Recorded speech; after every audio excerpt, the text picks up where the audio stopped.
now. Ladies and gentlemen, boys and girls, friends, family, and everybody else, it's a great pleasure to be with you today on the 11th episode of Season 4 of Real Talk with Billy and Cory, live from our Zoom computers on Zoom University. Hello, everybody. Thank you so much for joining us. I'm Hot Take Billy Parvatam on hand, joined by my podcast partner, Uncle Cornelius Michael. Some people call him Corey Van Dyke. Corey, it's great to be back with you for number 11 this season. Yeah, number 11 on our new Zoom podcast that we've had to resort to in these difficult times, but we got a taste, obviously, this week of sports kind of being back with The Last Dance, of course, with Michael Jordan. We really all kind of gathered as a sports community to watch that. And then, of course, the NFL draft last night, first round started up. So no shortage of things to talk about on this episode.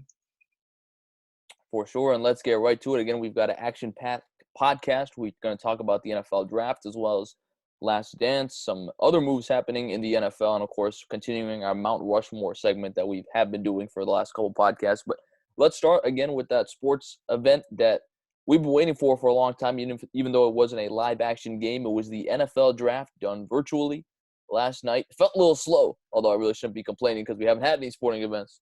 But and luckily there were no technical glitches with the NFL draft. But Corey, a lot of what we expected last week when we talked happened. Joe Burrow went number 1, Chase Young went number 2, Tua Tagovailoa went to the Dolphins, which was expected by I would say most people kind of thought that was probably going to happen. And then of course we had some surprises as well. Me and you were both part of a Zoom crew that watched the draft together last night. What were your thoughts on the NFL draft? Not only the fact that we had something sports-wise for once that was live, but also just overall some of the picks you saw. Yeah, I think you kind of touched on it, how I was a little frustrated at the speed, but it felt good to be frustrated at sports again, even if it was for the slowness of how quickly it went. But I think one thing that kind of stood out to me, other than, the normal, Joe Burrow number 1 overall pick, Chase Young number 2, and Tua kind of the main, I guess, guy beyond those that we were looking at. I think one thing that stands out too is just the lack of trades that were early on. I think a lot of people expected the Lions to maybe trade away their third pick and have a team move up to pick Tua or Justin Herbert, and that didn't happen.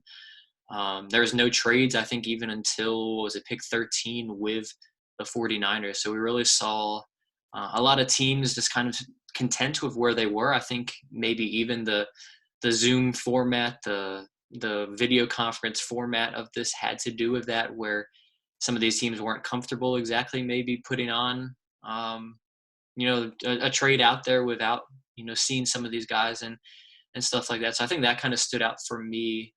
And then, of course, the story as a Cowboys fan is CeeDee Lamb dropping all the way to the Cowboys at number 17. Did not expect that whatsoever. The Cowboys even said he was number 6 guy on their big board of all the prospects in the draft, and he dropped all the way to them at 17. So I know I was on them getting a defensive player, but when a guy like that drops to you, you got to take him. So very happy with that pick for me as a Cowboys fan.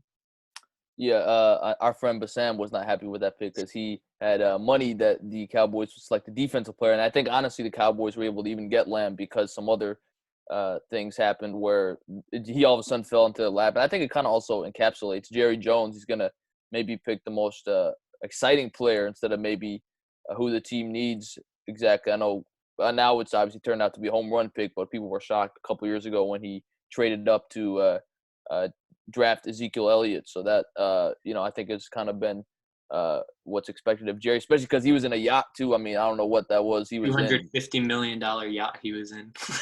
Yeah, so, he's got the money. So that's certainly surprising for Jerry Jones and the Cowboys. But I'm going to go, the most surprising pick was the Green Bay Packers selecting Jordan Love late in the first round. They traded up to draft him.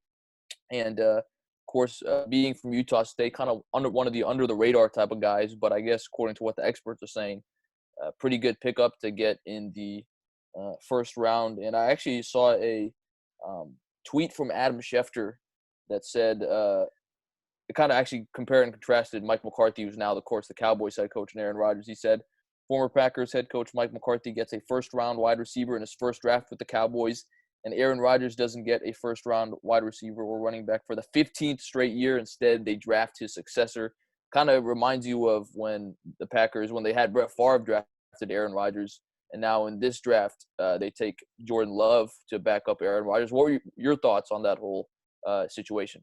Yeah, I think, you look at it and, the Packers are kind of this rare team that hasn't had to go through and stumble to find, their next quarterback. They went right from Favre to Rodgers, whereas, we've seen countless teams in the past, they go from a legend like Brett Favre and they can't find the guy to replace him. They cycle through 4 or 5 different quarterbacks before they eventually settle on a guy. So I think, the Packers have had that kind of, I guess, framework and that blueprint to work off of. And I think this is a move that's trying to do that again, where they're trying to have the stability again of having, Aaron Rodgers is 36 years old. He's under contract through 2023. So I think they're kind of looking at this at the end. They say Jordan Love is a guy who has a high ceiling, but also a guy that has a lot of development ahead of him, not a guy that like a Joe Burrow or a Tua Tagovailoa that could step in right away and lead a team. So they're comfortable with, giving him 3 years or so to develop under Aaron Rodgers and then hopefully eventually become their guy. So I think, a lot of people are blowing it out of proportion from the fact of saying, man, they needed to get Aaron Rodgers a new weapon. He certainly could make that case as a team that was in the NFC Championship last year, 13-3 in the NFC. I think we kind of have looked at a very tough, no one dominant team on that side. So I think you look at all of that and say, man, like, why couldn't they draft a wide receiver? But this wide receiver class is so deep where I think they still can get, a guy in the second round, like a T. Higgins or like a Michael Pittman or someone like that that's going to be just as good as any guy that they could have drafted there, and still going to have, potentially their future quarterback. So it is a very risky pick, though, considering, like we said, that he's a guy who has loads of talent, but also a very unproven guy, playing in the Mountain West Conference with Utah State, not facing premier competition like some of these other guys have had year or week in and week out and even year in and year out. I also thought it was kind of interesting in the sense that you look at Aaron Rodgers, you mentioned his age is 36 years old. You look at some of the great quarterbacks in the league, Tom Brady, 42 years old, and Drew Brees, 41 years old. So, I mean, again, is everybody going to play till over 40? Probably not, but you got to think Aaron Rodgers with his talent, if he's able to stay healthy, which obviously hasn't been the case for much of the last couple of years, you think maybe he can go 6-7 years. And I think it kind of shows maybe an underlying note that maybe the Packers don't trust that Aaron Rodgers can stay healthy for that amount of time, can play the starting quarterback position for the next 6 or 7 years. And so that's why they had to go to Jordan Love. I agree with you. I don't think Jordan Love starting next season. He's going to take a few years to grow. But I definitely think it's interesting given the fact that 15 straight years they haven't drafted a wide receiver and a running back. And we've even talked about how, you look at the Packers, they've had a train wreck of running backs over the years. I mean, Eddie Lacy, James Starks, some of these guys you forget about, after a few years. And other than a few receivers here and there for the Packers, they haven't really, I think, been able to get a solid receiving core around Aaron Rodgers. And I think, you look at the NFC North, they're getting better overall as a division. So I think it's going to be interesting to see how Jordan Love ends up turning out for Matt LaFleur, who I think, of course, also wants to kind of cement his own coaching style onto the Packers, draft his own guy, develop him for a few years. But were there any other thoughts on the first round that you thought, man, really jump out to you in terms of kind of how it happened and maybe their fit going forward in terms of for their team next season?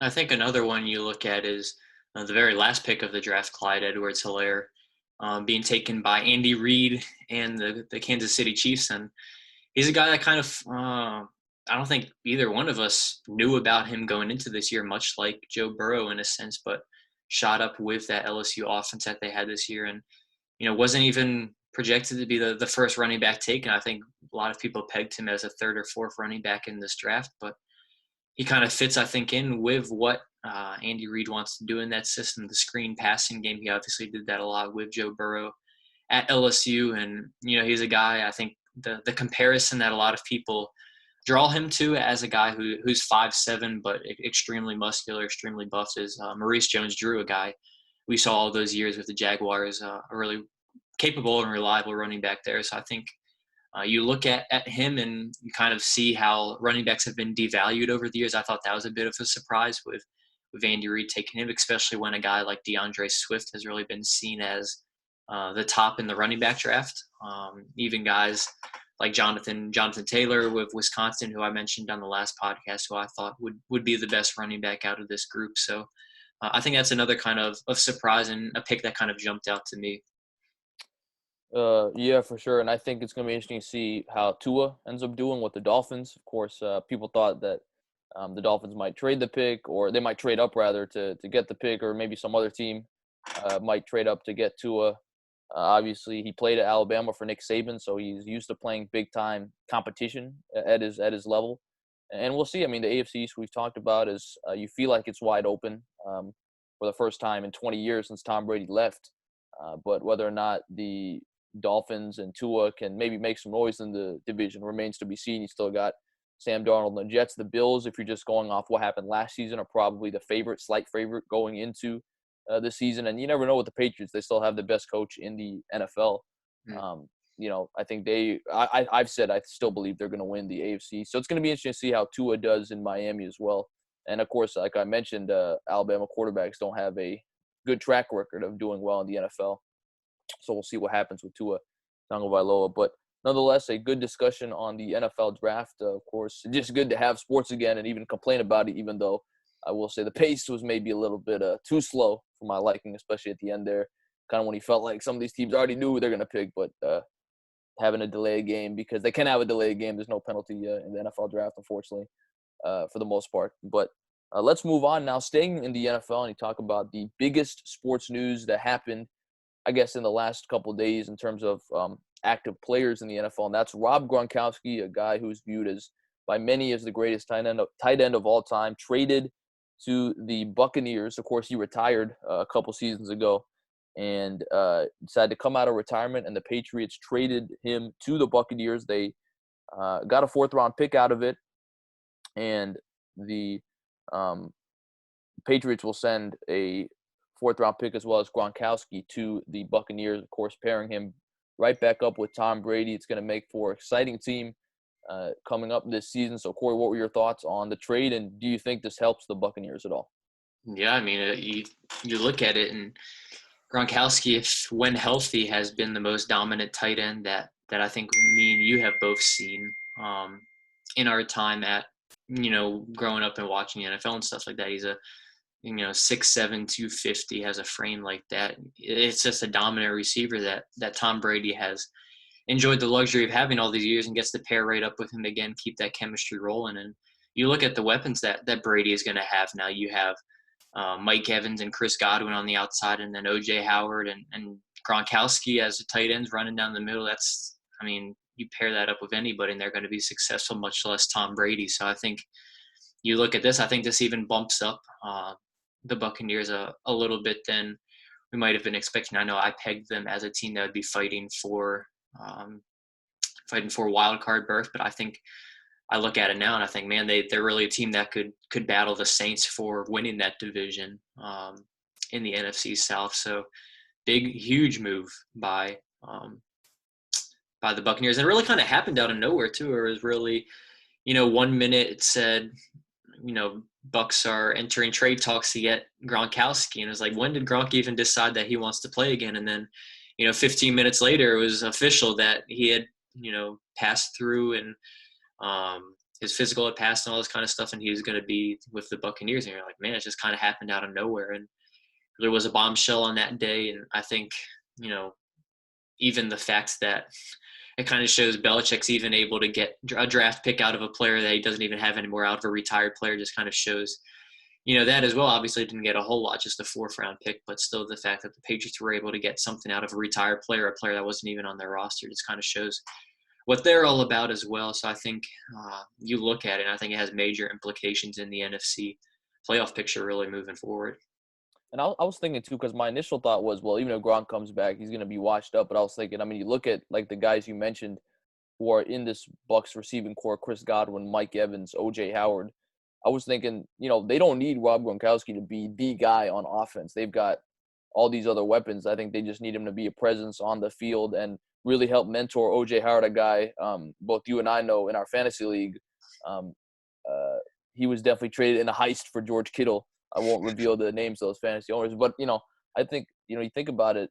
they don't need him to be Rob Gronkowski, the greatest tight end of all time. They just need him to be a presence on the field. And I'm actually going to go on the record and say this does put the Bucs over the Saints, and they will win the NFC South this upcoming season. Hopefully we have a season, but I do think the Bucs are doing a lot of good things here. And the Saints, thinking about it even more, they've had to face the emotional pressure or of having to lose three. I think it's like walk-off losses in the playoffs. I mean, you lost to the Rams, you lost to the Vikings, and you lost to the Vikings twice. The miracle in Minnesota, the one before that.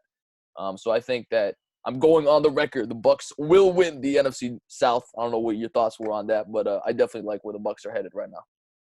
Yeah, I mean, I could definitely see it happen. I think the Saints are kind of that question mark of a team that's, have all the pieces together and haven't put it together for even a run, through the NFC and into the Super Bowl. They haven't even gotten to that point yet with all the talent that they have on that roster, of course, and Drew Brees, on his last legs. This is really the last kind of opportunity that they have. And if the Saints can't get it now, this is really going to be kind of looked back on as like, man, did Tom Brady take away, Drew Brees' opportunity for a second Super Bowl, and did Tom Brady kind of come in and swoop that up from it? So it could even be another heartbreak for Saints fans and just all that goes into that. So that's kind of the storyline I'm looking at, is just how drastically, this one move is going to affect, all these different outcomes, and how does that affect, a team like my Cowboys even, and what they could potentially have to roll through as a team that's always, fighting atop the NFC East, and then either fighting for a wild card berth too. Now you enter a team like the Bucs, who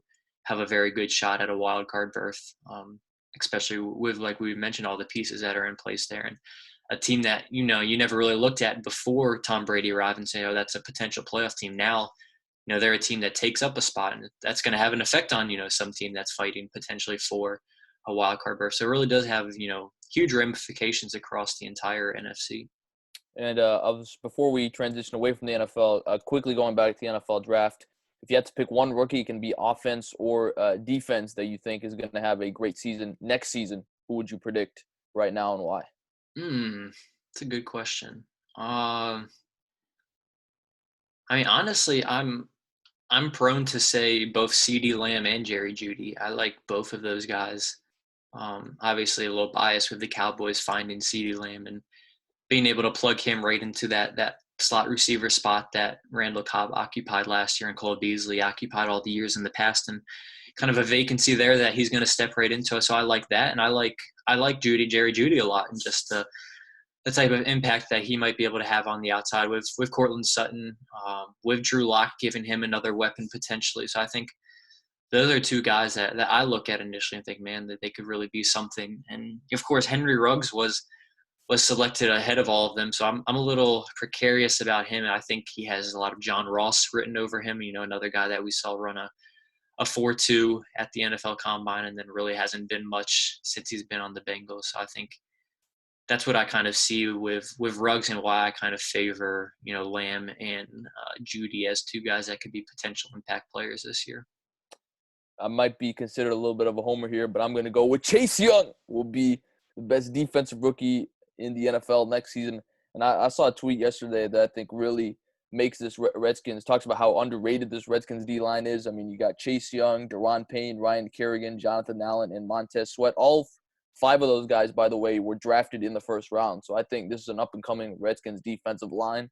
Chase Young is going to, I think, get a lot of looks defensively, and I think he's in a position now with Ron Rivera, a defensive-minded head coach, as his head coach. He's going to be very successful in his situation. I don't know what your thoughts are on that. You might think I'm a little bit of a homer, but I think, look at the numbers. I think he's going to have a good year. No, yeah. I mean, I think Chase Young, it was kind of unanimous that he was the number one prospect, just overall in terms of NFL-ready guy in this draft. So props to the Redskins for not blowing that one and choosing someone else or risking it on two or anything like that. But you still have all those quarterback questions there. Is Kyle Allen going to be the guy, or is Dwayne Haskins? I don't think you can be too excited with either of those guys and the possibility that they have just yet. So we'll pump the brakes a little bit on any Redskins hope that might be ahead this upcoming year. Well, we'll see what happens with the NFL. Of course, they continue to make splashes in this sort of extended offseason, especially with no sports. And it'll be interesting to see what happens moving forward. But let's move on now to The Last Dance. Of course, we mentioned it in the open. It was probably the most anticipated sports thing before the NFL draft because, of course, it was about Michael Jordan and the Chicago Bulls, who many consider the greatest team of all time. And they moved it up a couple months because of the current situation we're in with the pandemic to premiere the first two episodes. And, of course, a lot of different storylines, Corey. I mean, you talk about sort of Jerry Krause and how he was portrayed in the documentary so far, and they talk about Michael Jordan and his upbringing, going back to North Carolina when he hit that game-winning shot in the college basketball national championship. They had an episode exclusively focused on Scottie Pippen. You talk about how underpaid he was and some of those outrageous numbers. So what were your thoughts on the overall documentary, and what kind of stuck out to you watching the first two episodes? Yeah, I mean, I think you look back on it and it just felt right again to be, watching something with, the rest of America pretty much, and knowing, man, everyone is tweeting about this. You look on Twitter and it's the only thing on Twitter, and it just felt right to be back out there and to be involved in something with sports again that everyone was tuned into. And that really was the case with The Last Dance. And, you look at it, and me and you were both kind of interested in seeing, we hear that Michael Jordan is the greatest of all time. We've seen kind of these highlight clips of him and stuff like that. But what is really the story behind all of it that makes him, the greatest of all time? And I think there is, numerous cases of that, and just people's, witnessing that, to show that, man, this guy was something special that we've never seen before. I think there's a few stories that kind of stand out for me when I looked at that. I think, even the first episode was focused on their trip to France, their trip to Paris and everything. And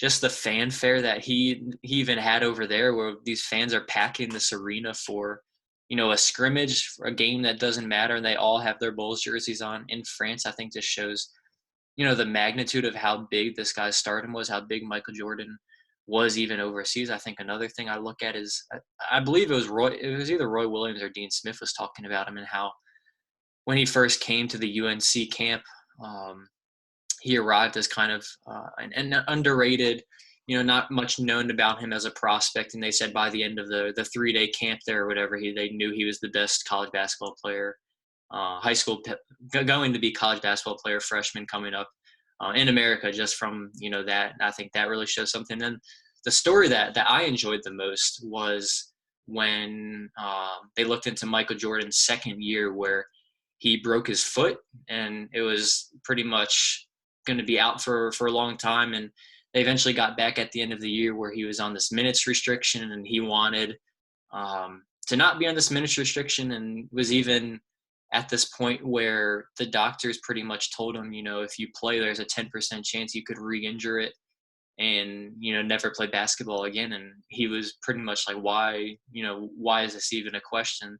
They asked him too. I think the funny kind of quote was like, if you had a headache and you had medicine here, and you knew one of them, if you knew one of them would kill you, would you take it? And he says, depends how, effing bad the headache is. And I think that's really just shows his competitiveness too. And just, man, that's the guy that Michael Jordan was. And, we've talked about the competitiveness of Kobe Bryant, and how people have always said, Kobe Bryant is the closest thing to Michael Jordan in that aspect of just a guy that wants to win, a guy that just will do whatever it takes to win. And I think it was really cool to kind of, for the first time, kind of see those stories and that inside look of what that looked like for MJ. Yeah, I would say for me, and by the way, that was a great story about MJ and his desire to come back. I actually think it kind of shows, you compare him to today's stars, they definitely would sit out or they would load manage, but this guy wanted to come back and play. And then he ends up dropping 63 points on the Celtics in game 2 of that first round series, which I still believe is an NBA record.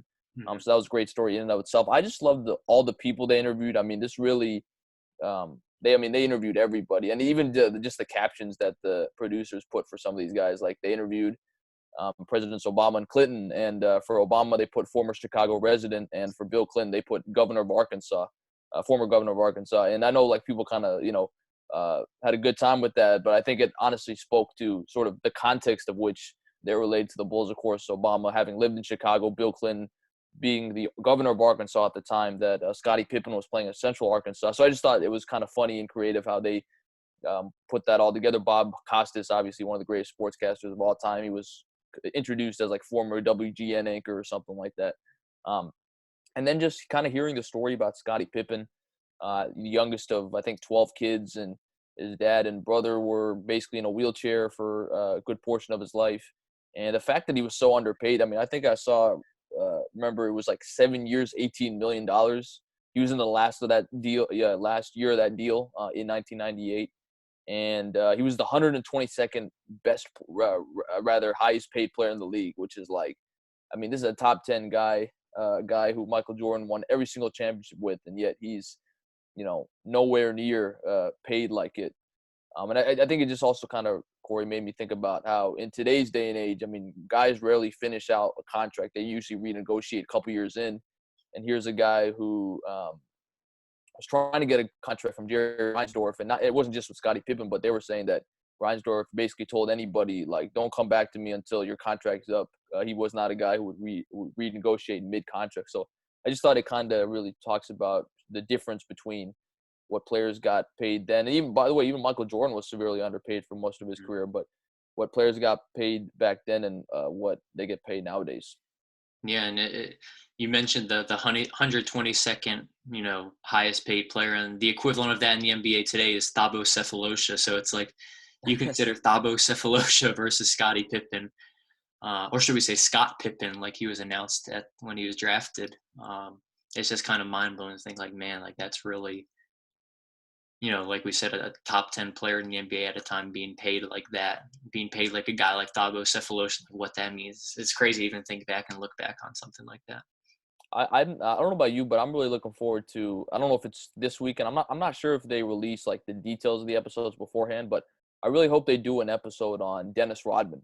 Mm-hmm. I think just with his sort of flamboyant personality on and off the court, they did an exclusive episode on Scottie Pippen. I think Dennis Rodman would definitely be a must watch of all these episodes. Yeah, he definitely has the personality for it. That's a fact. And yeah, they've done a great job. I mean, even a guy like Steve Kerr, who's kind of back in the spotlight now as the Warriors head coach, he's been prominently featured as well. So yeah, they've done a great job with really the whole production of this documentary, and we look forward to episodes 3 and 4 premiering at 9 p.m. on Sunday. I know I could speak for you too that a lot of people were saying I could have watched all 10 of those episodes till 7 a.m. That got me so excited. So we'll see what happens with The Last Dance, and of course the episodes 3 and 4. Second portion will premiere this Sunday night. But let's move on now again to our Mount Rushmore edition. We've been doing this for the last few weeks. We did position players. We did NBA first, and we've moved to MLB. And because in the MLB there's so many different positions, we've kind of broken up by position players. A couple weeks ago, last week, we did starting pitchers. This week we're going to do relief pitchers, both all-time and players that we saw. So Corey, I'll give you the floor first. I imagine that there's going to be some overlap between all-time relief pitchers, Mount Rushmore, and pitchers that we saw as well. But I'll give you the floor first. Gotcha. So for all time, I think you have to start with Mariano Rivera and just all that he was for the Yankees, of course, being was it this last year, right? Inducted into the Hall of Fame. Yep. And just obviously that cutter, one of the best, even just best pitches of all time, and how he basically lived as a one-pitch pitcher and really dominated players that way. I think that's a no-doubt pick is Mariano Rivera. I think another no-doubt pick is Trevor Hoffman. And he was, I think you look at Trevor Hoffman and just all that he meant. He was the all-time saves leader before Mariano Rivera knocked him out of that. And he has, of course, one of the all-time pitches too. His changeup is widely known, and just an all-around great guy. I think you look at Trevor Hoffman, he's a no-doubter. A kind of guy that, I remember a little bit, but not too much that I'm going to put on there is Billy Wagner. He's a guy that I think was really even the start of these flamethrowers that I think we see in the back end of a bullpen. Guys that are throwing high 90s into the hundreds, and really that's what you kind of even have to be nowadays to be a closer. I think he was kind of the start of that in the early 2000s. And you look at Billy Wagner, coming from the left side of the plate, fifth all time with 422 saves. So I'm going to put him on the list. And then I really kind of had trouble choosing my last one, but I'm even going to say this guy because of something even beyond his playing career, and that's going to be Raleigh Fingers, I think, too, with the greatest facial hair in baseball history, that mustache. A guy obviously I didn't get to see growing up and stuff like that, but looked at some of his stats.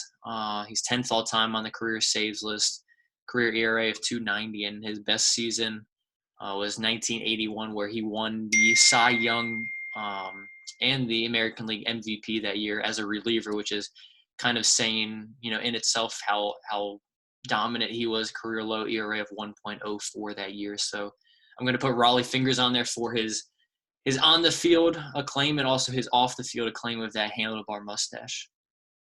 All right. So then this is just to clarify, this is your all-time relief pitchers list. Correct. Okay. Not bad. We do have some overlap, as you would imagine. Of course, Mariano Rivera, the all-time save leader, one of the greatest closers of all time, 652 to be exact, closed out World Series for the Yankees, a 5-time champion. He's got to be at any Mount Rushmore relief pitchers. You also have to put Trevor Hoffman, the only other guy with over 600 saves. Was longtime pitcher for the Padres, got them to World Series. Trevor Hoffman's got to be on there. I'm going to go with Lee Smith. Lee Smith is third all-time in saves, 478, and it's actually kind of interesting. He wasn't inducted into the Hall of Fame until relatively recently. I want to say it was like 2 years ago, and that was definitely a big controversy because there were guys who had not had as many saves as him. Other relief pitchers like Dennis Eckersley and Bruce Sutter, who had been inducted into the Hall of Fame, and this guy had not. But I just think consistency of the career, you got to have Lee Smith on there. And then I'm going to go with Goose Gossage as my fourth pick. And I know we will get into this later, but I actually believe he is the greatest closer of all time. And I will explain that in a little bit here. But we do have some overlap in our all-time list. We've got Mariano Rivera, Trevor Hoffman, and then I have Goose Gossage and Lee Smith, and you have Billy Wagner. And who was your last Raleigh Fingers. Raleigh Fingers. Yeah. So from the same era pretty much as Goose Gossage. But all right, let's go to current pitchers, relief pitchers that we've seen. I'm assuming, again, there's going to be some overlap on this list. Yeah, so guys that we've seen, I've definitely seen Mariano Rivera, so he's going to be on this list as well. Beyond him, I'm going to put Aroldis Chapman. I think you look at a guy where, he comes in as the flamethrower who throws 105 miles an hour. It's something we've never seen before, and just how dominant he's been. Of course, won a World Series with the Cubs. He's been on countless teams. Started with the Reds, been on the Yankees since then. Really has kind of the most, I think, intimidating force that we've seen in our era of watching relief pitchers on the mound. I think you have to put him up there.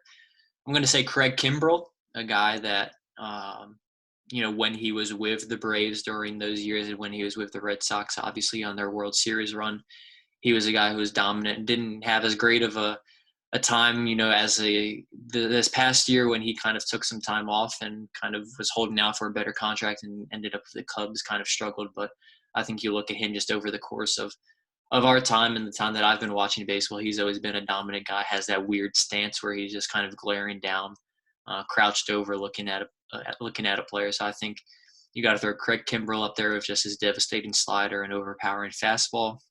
And then the last one I'm going to pick is Kenley Jensen, the Dodgers closer who was. A Giants fan picking Dodgers closer. Yeah, okay. It's kind of interesting, but I think you look at him and just how dominant he's been in the past. Another guy who kind of took up that cutter like Rivera and kind of pretty much relies only on that. And he, of course, is an intimidating force as well. Really big guys standing over, I think, 6'5", 6'6" up there on the mound, and a guy you don't want to be down a run against going late in the game. So that's the four I'm going to stick with right there. I'm sure there's other guys that we could have thought of some interest to see who you have.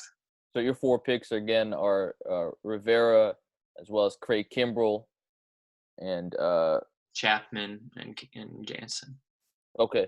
Yep, there's some overlap on our list. So just to clarify, you did not consider Trevor Hoffman, even though he technically was around the end of his career. I guess because you hadn't seen the prime of his career, is that why you kind of didn't really consider him in your scene?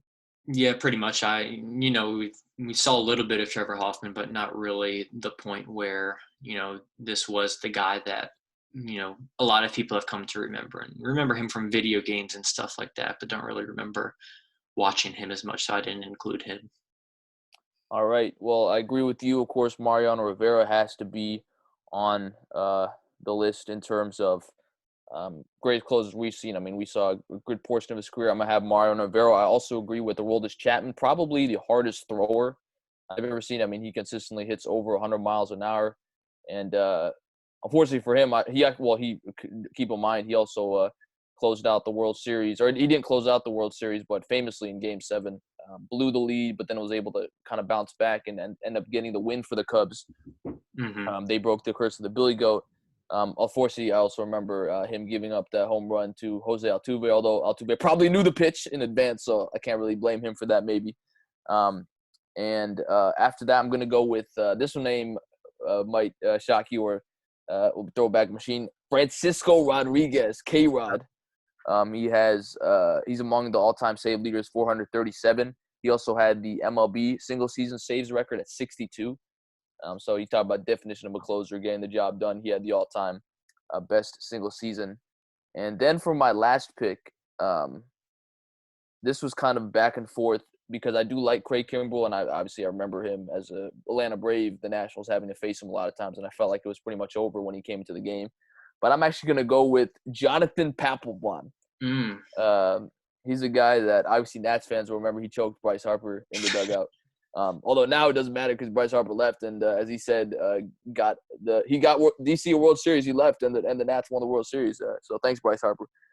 But Jonathan Papelbon, 6-time All-Star. You kind of forget that relief pitchers are kind of more penalized as relief pitchers in terms of All-Star appearances. But this guy made it to 6 All-Star games. World Series champion in 2007. Was part of a combined no-hitter in 2014. So I just think all those things considered, I'm going Jonathan Papelbon as my last one. So I've got Rivera, I've got Jonathan Papelbon, Aroldis Chapman, and K-Rod, Francisco Rodriguez. So, yeah. I forgot about Papelbon. Yeah. Man, it's definitely a good pick. I like that one. And Yeah. K-Rod, too. I like that pick a lot, too. Yeah, and I did want to talk about why I have Goose Gossage as the best closer of all time. And the reason is I saw a stat that I think, and I think this is kind of a bigger discussion I want to get into, is how valuable do you think the closer is? I mean, you think about it, I think a lot of people would say, I mean, they only come in for one inning. They got to obviously close out the inning, but usually most of the work has been done for them. They got to just come in and close the game. And the reason I say Goose Gossage is the best closer of all time is because he was able to get multiple outs in his outings whenever he came into a game. And, of course, it was a different game back then where you didn't really have essentially this parade of pitchers coming in, 6th, 7th, 8th inning. But I was looking at the stat. Goose Gossage had 17 games where he recorded at least 10 outs in his first season as a closer. And he pitched over 130 innings as a reliever in 3 seasons. And then this is the one stat that I think ends the discussion between him or Mariano Rivera. Mariano Rivera earned only 1 save of 7+ outs in his entire career, while Goose Gossage had 53. I'm sorry, it's over. This man's able to come in, get multiple outs. It's a hot take, but I'm going Goose Gossage as the greatest closer of all time. Interesting. Very interesting. I mean, I think, too, that kind of goes with even just the evolution we've seen of the closer, whereas, a lot of times now in the regular season, at least, they are just coming in for that 1 inning, and it is the highest leverage situation, but, just the 1 inning to get 3 outs and do your job. And even we see a shift between that and the regular season and how they're used in the postseason, of course, where, you see a guy like Rivera, and who would only be a 3-out guy in the regular season, but he might become a 5 or 6-out guy in the postseason. That's what we've seen. What was it? Jansen was brought in against the Nats in that Game 5 that one time, in like the 6th inning or something like that. So you see managers really want in postseason, at least, to get their closers, their best guy potentially in for, the highest leverage situation, and as long as that may be, and sometimes may even be beyond, the 7 outs that you talked about with Goose-Gossage. So I think that is kind of a study, I think, on how, the closer has evolved over the time here in the MLB.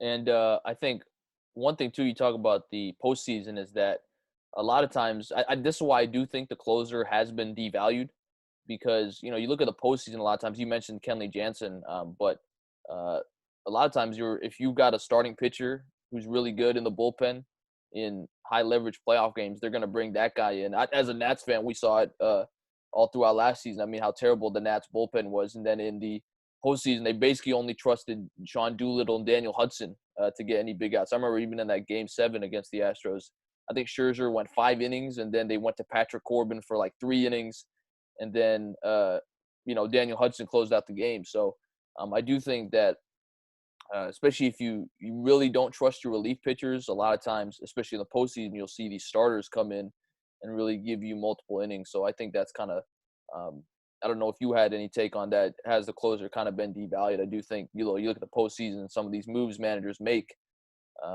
typically they'll go with the starting pitcher if he's available over, a closer or even under any other relief pitcher, especially if they don't fully trust him.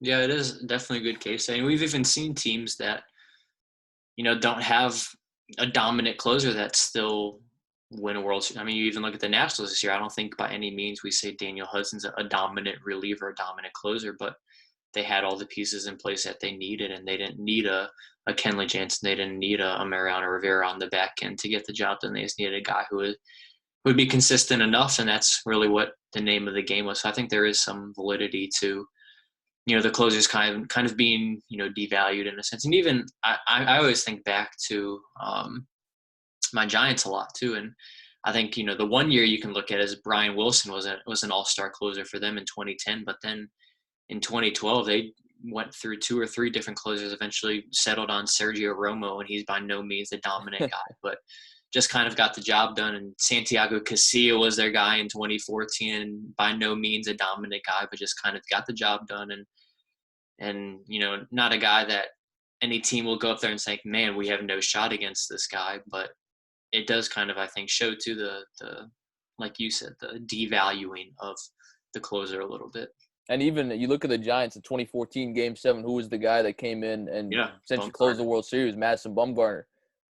And so I think that's also kind of interesting how the pendulum kind of shifts, in the sense that a couple of years ago the Yankees had David Robertson, Zach Britton, Aroldis Chapman, and everyone's like, oh, they just need to go 5 innings. And then Dylan Betances is another guy in there, and then they just close out the game with those 4 pitchers. And then you look at this past postseason with the Nationals and the dominance of Max Scherzer and Steven Strasburg and Patrick Corbin.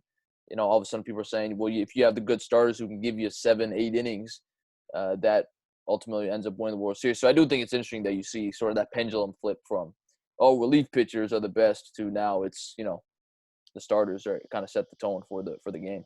Mm-hmm. For sure. Did you have any current guys that you were thinking of throwing on the list? That's what I was going to ask too, because I feel like we also kind of focused on closers. Yeah. But there's other guys like setup guys and guys who come in the 7th inning, or maybe even a long man, like a long relief. If the starter doesn't do well, goes 2 innings. So I don't know what your thoughts were on that. I was thinking one guy, he's kind of under the radar, but I always liked when he pitched. A guy, his name is Matt Thornton, tall left-handed pitcher. He just had incredible control. His fastball was he actually threw his fastball, I think I was reading, like 70 to 80% of the time. So he really didn't rely on other pitches. But, you just think tall left-hander kind of creates an intimidating presence on the mound. Matt Thornton, he did play for the Nationals for, I think, a season or 2. But I think he's a guy that – and he also made a few all-star teams, being a setup man at best for the White Sox. So Matt Thornton's a guy that stands out to me. I don't know if you had a name that obscure or someone else like that. I was a name that I thought of that you're going to get a kick out of is a guy that lost this role with your team, Fernando Rodney. Oh, yeah, let's go. We kind of make fun of him now because he's kind of evolved into this guy that, has been in closing situations and lost them. But I think you look back in the early, 2012, 2015, in that time where I think it was the Rays where it was his most successful time, and just he's a guy you look back on. Like I said, we laugh at him now because he was kind of notorious of blowing some games. But Fernando Rodney, I think, is a guy who's definitely spanned over, since I've been watching the game, he's been pitching and he's still pitching today, and was a part of World Series winning team for the Nationals. And you got kind of nervous anytime he was brought in, but I think you gotta throw him in maybe as a guy you think about. Of course, he also had the iconic, twist his hat or move his hat to like a whatever it was, like a 45-degree angle. And yeah, I mean, hey, he's 43 years old, got a World Series championship, so definitely happy for him. But yeah, you're right. He was definitely not a guy you were, holding your teeth whenever he came in. And yeah, I mean, obviously being a Nationals fan before this World Series, heartbreaking closers definitely blew it.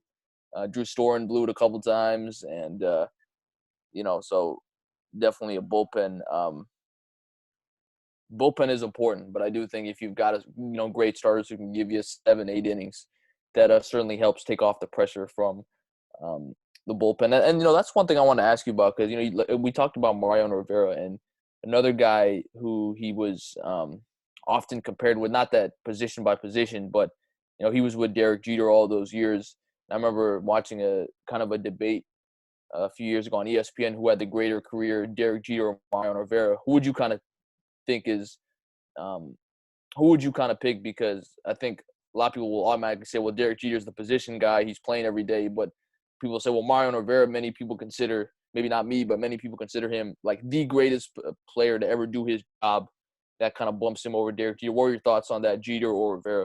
Yeah, I mean, I would fall into the first category that you described. That it would have to be Jeter, just because he's an everyday guy, a guy who, a 9-inning guy too, not just a 1-inning or 2-inning guy, and all that means. And that you talk about the positions in sports that are most criticized. It's the shortstop for the Yankees, it's the quarterback for the Cowboys, it's the shooting guard for the Lakers, a small forward for the Lakers, or whatever it is. So I think he had to be in that spotlight. He had to be in that role all those years, and he's really the guy who I think you look at and think, man, Derek Jeter, he had one of the most iconic careers of all time. So I think I would put him above Rivera.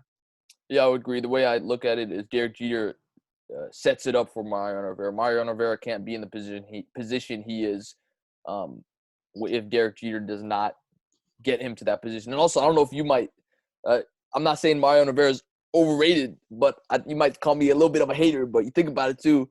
Would Mariano Rivera have had all of those save opportunities if he wasn't on a great team like the Yankees? That's something I always think about. Now, again, you can't hate on the guy that because he was, put in that situation. But I also think that's kind of interesting, the fact that, I mean, let's be honest too. I mean, he was on a great team for most of his career. I think the Yankees only missed the playoffs like 1 or 2 times in his career. Mm-hmm.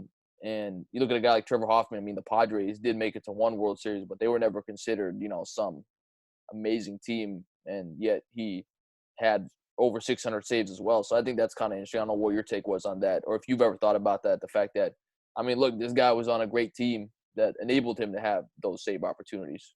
Yeah, and that's even, I mean, you think about that today, you always, even all the guys we named off, they all came from, with the exception of maybe Hoffman, they all came from great teams. Like when can you think of the last time that, the Dodgers were bad with Kenley Jansen? When was the last time you can think of, Craig Kimbrell playing for a bad team? When was the last time you think of Chapman, playing for a bad team? He's been with the Yankees and with the Cubs these past couple years because they've kind of put the priority on that. So I think, a lot of these guys, they have been.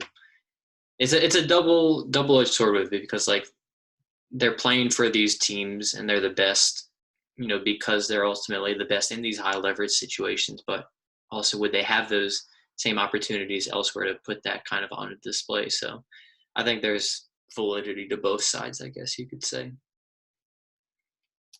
Yeah, for sure. But again, another good discussion on Mount Rushmore. Of course, we pretty much covered the MLB. I mean, we did position players a few weeks ago. We've done starting pitchers. We've done relief pitchers. So I think now it's going to be interesting to see who we come up with Mount Rushmore, whether it's a different sport. I definitely think we can also start doing top 5 lists. I think, especially when you look at some of the great teams in all of sports history, the Yankees, the Lakers, the Cowboys. I think you can really look at some of the top 5 lists, who you're going to have in the top 5. But Corey, another good discussion on Mount Rushmore's, and another good discussion on everything that's been going on from the NFL draft to The Last Dance, and kind of the barbershop sports debates that a lot of sports fans like to have, and another successful podcast. Yeah, for sure. And, along with that, we've also continued to hear since the airing of The Last Dance, the GOAT debate between MJ and LeBron. So I'm sure we'll continue to hear that in these weeks where we see The Last Dance going on, and that'll keep us entertained and, talking throughout this crisis in our nation. So looking forward to that. And it was, like I said, good to just get a sense of normalcy this week of watching, the NFL draft in The Last Dance. So looking forward to continuing to do that, watching the NFL draft later tonight, and then The Last Dance on Sunday as well. Yeah, and we'll see what happens as well with the rest of sports, what the decisions are. I know a lot of sports leagues like the MLB want to come back, as well as they all want to come back, but MLB and NBA especially, and the NHL, what decisions they make. Are they in a situation where they might be closer to resuming the season? We'll, of course, follow that news as the weeks and days come up ahead. But thank you so much for joining us on the 11th episode of Season 4 of Real Talk with Billy and Cory. My podcast partner, Uncle Cornelius Michael, Corey Van Dyke. I'm Hot Take Billy Parvatam on hand. We say so long to you for just a while. Have a great week, everybody. We'll see you next time. Love you 3000.